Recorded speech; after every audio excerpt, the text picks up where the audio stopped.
Hello again. Now, illegal mining has become the latest problem in government's long to-do list.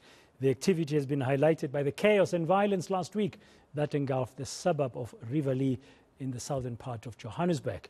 This has also put the spotlight on the Department of Mineral Resources and its attitude towards mines that are no longer in use. The DA's James Lorimer speaking to us now on this issue.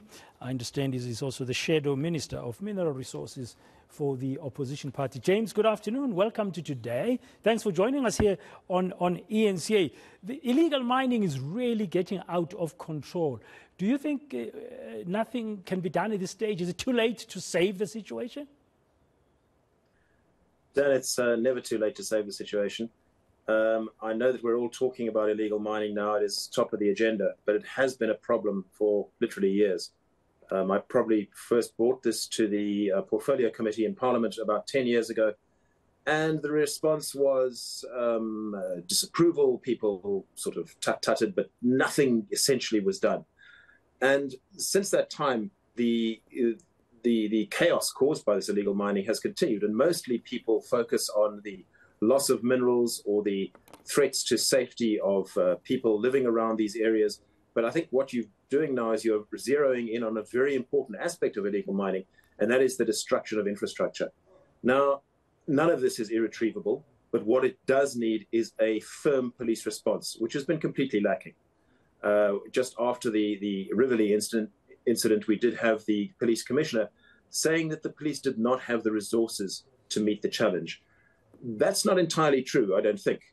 I think if there was I think more it's a case of the police lacking the will to come to terms with this, and possibly the structures too. And what we have suggested for the last couple of years is that what you need is a specialized police unit, because illegal mining presents certain specific challenges. The first one is that these guys are often very, very well armed, and normal police cannot deal with them because they are simply outgunned.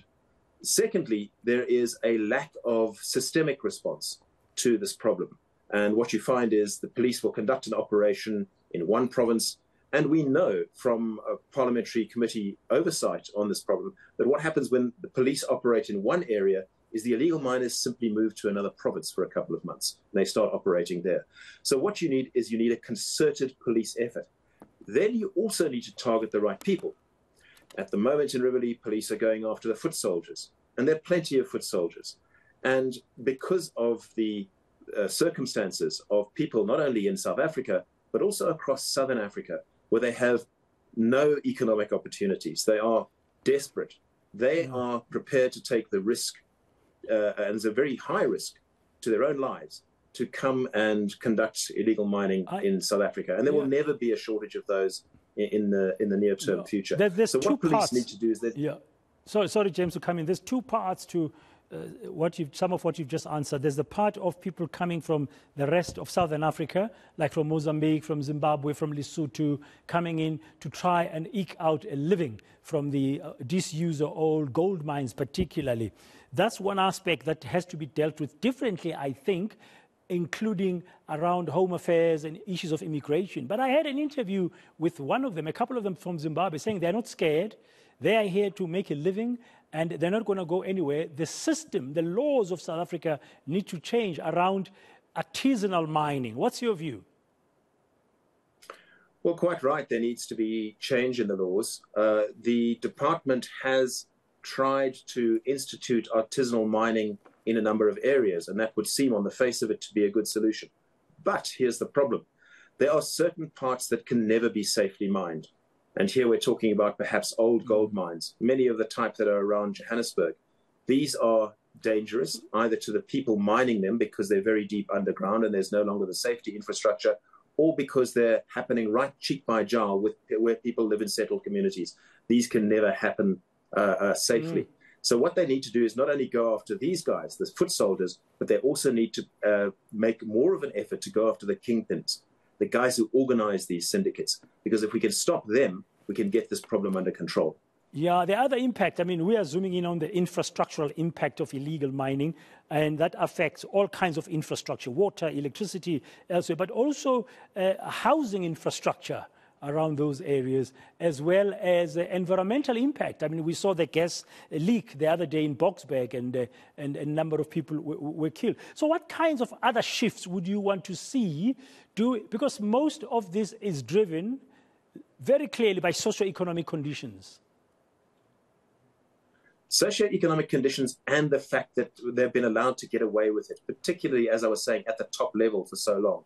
You know, infrastructure, Dan, is, as we know, is very, very difficult to guard. You would have to have a massive force of people permanently watching over water pipes and electricity lines and gas lines. And that's just not possible. So what we need to do is we need to cut this thing off at the head. And the head is these kingpins. And I think if police were to start operating against them, that is the cause of the problem. They're really just dealing with the symptom when they go after these guys on the ground, the foot soldiers. Yeah. Do you think it would be easy to get to the kingpins? Are there some suspects that have been spoken about? I mean, because always, as you said, the police tell us we don't have enough resources, and we know that crime intelligence in this country is really rock bottom. You know, it's got to the point where certainly if you talk to people in places like Riverlea, they will tell you that it's not just a lack of policing, it's also that the police are involved, that they're corrupt.